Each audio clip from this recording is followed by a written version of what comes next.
Myanmar में उत्पन्न हुई गृह युद्ध की परिस्थिति पर हमारा आकलन का ये दूसरा भाग है। आज हमारा विषय है, क्या इस गृह युद्ध का मुख्य कारण है म्यांमार में अत्यधिक चीनी हस्तक्षेप। नमस्कार, मैं देव कुमार एक बार फिर आपका स्वागत करता हूं प्रोग्रेस पोस्ट पर। इस चैनल में आपको विभिन्न विषयों पर अनोखे और गहरे दृष्टिकोण मिलेंगे। पोस्ट को अंत तक देखिए और कमेंट बॉक्स में अपनी राय भी बताइए। म्यांमार के ऊपर चीन का विध्वंसी साया उस देश में अंधेरा ले आया। म्यांमार में चीन का खेल सिर्फ इंफ्रास्ट्रक्चर के परियोजनाओं तक सीमित नहीं था, बल्कि सैन्य उपकरण और प्रणालियों पर भी लागू हुआ बहुत बड़े मात्रा में। और यहाँ भी अरबों डॉलर्स के सौदे हुए, जो कि म्यांमार अब तक किसी तरह चुका पाया अपनी प्राकृतिक संसाधनों को बेचकर। बड़े इंफ्रास्ट्रक्चर परियोजनाएं चीन को उसी की शर्त पर देना भी इस सौदे का एक बड़ा हिस्सा है। ऐसा नहीं कि म्यांमार के सैनिक शासकों को चीन की ये नियत का खबर नहीं, पर उनकी मजबूरी थी कि पश्चिमी दबाव से एक चीन ही उन्हें बचा सकता है। चीन यूएन के सुरक्षा परिषद का स्थायी सदस्य है और म्यांमार के खिलाफ लाने वाले सारे विधायक पर चीन ने अपना वीटो का प्रयोग करके इन विधायकों को निरस्त करते आए। ये अपने आप में बहुत बड़ी बात है और इसकी कीमत भी चुकानी पड़ती है, जो म्यांमार आज चुका रहा है।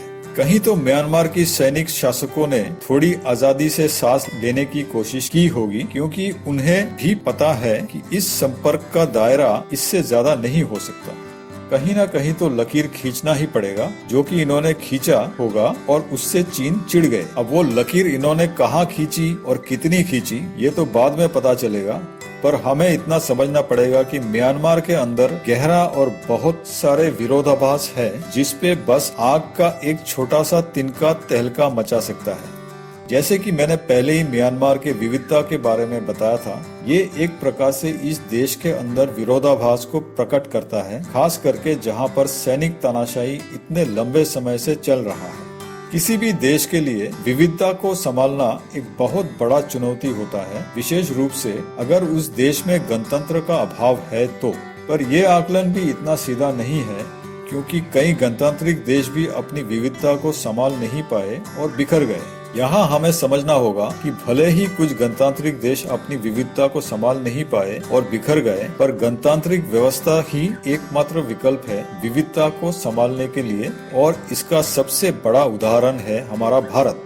म्यांमार के बहुसंख्यक पामार समाज के पास अपने देश की विविधता को संभालने के लिए पड़ोस में ही दो विकल्प थे और अभी भी है, भारत की गणतांत्रिक व्यवस्था और चीन की कम्युनिस्ट तानाशाही व्यवस्था, और इन्होंने चीन वाली विकल्प को चुना। परिणाम हमारे सामने है और इससे बचने के लिए म्यांमार को गणतंत्र के रास्ते पे चलना पड़ेगा, चाहे ये रास्ता कितनी भी मुश्किल क्यों ना हो।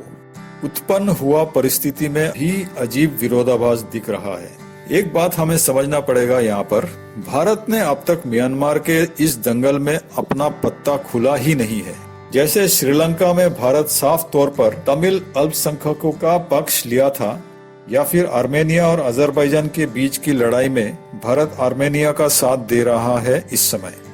म्यांमार के सैनिक शासकों से भारत एक सामान्य संपर्क हमेशा से ही बना के रखा था, पर जब बीच में वहां गणतंत्र की वापसी हुई थी 2 सालों के लिए, तब भारत और म्यांमार के बीच संपर्क और भी निकट हुई थी। भारत खुलकर कभी भी म्यांमार पर दबाव नहीं डाला गणतंत्र को बहाल करने के लिए, पर जब जब वहां गणतंत्र बहाल हुआ, भारत और म्यांमार के संबंधों में सुधार आया। इतना तो स्पष्ट है कि भारत अब तक म्यांमार पर अपना पत्ता कभी खुला ही नहीं और हमेशा एक दूरी बना के रखा, परंतु आज परिस्थिति बदल गया है और म्यांमार की एकता और अखंडता ही संकट में आ गया है। परिस्थिति इतनी अजीब है कि एक तरफ गणतंत्र की बहाली का मांग करने वाले विरोधी सेनाओं का गुट को चीन जैसे कम्युनिस्ट तानाशाही देश का समर्थन मिला हुआ है, और दूसरी तरफ म्यांमार का एकता और अखंडता का सौगंध लिए खड़े है वहां की तानाशाही सेना। इस परिस्थिति में भारत किसका साथ देगा? ये निर्णय बहुत ही चुनौतीपूर्ण है भारत के लिए, पर हमारे आज की नेतृत्व पर हमें भरोसा रखना चाहिए कि वो इस समस्या का हल भी निकाल लेगा। इतना तो स्पष्ट है कि म्यांमार की सैनिक तानाशाही ही इस देश का सबसे बड़ा समस्या है और अगर ये लोग सत्ता नहीं छोड़े तो म्यांमार का विभाजन निश्चित है।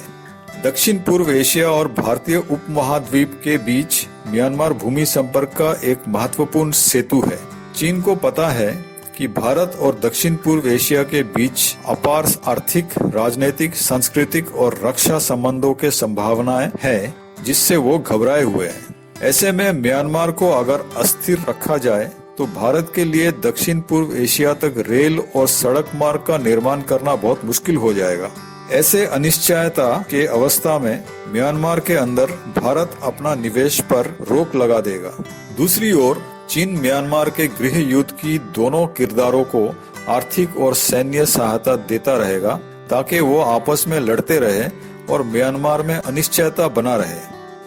तो दोस्तों, इस पोस्ट को यही विराम दे रहा हूँ। अगर पोस्ट को आपने यहाँ तक देखा है तो आशा करता हूँ कि ये पोस्ट आपको सूचनात्मक लगा है। जाने से पहले कृपया पोस्ट को लाइक और शेयर करें और अगर आप चैनल को अब तक सब्सक्राइब नहीं किया है तो कृपया सब्सक्राइब भी कर लीजिए ताकि आने वाले पोस्ट का सूचना आपको समय पर मिल जाए। धन्यवाद।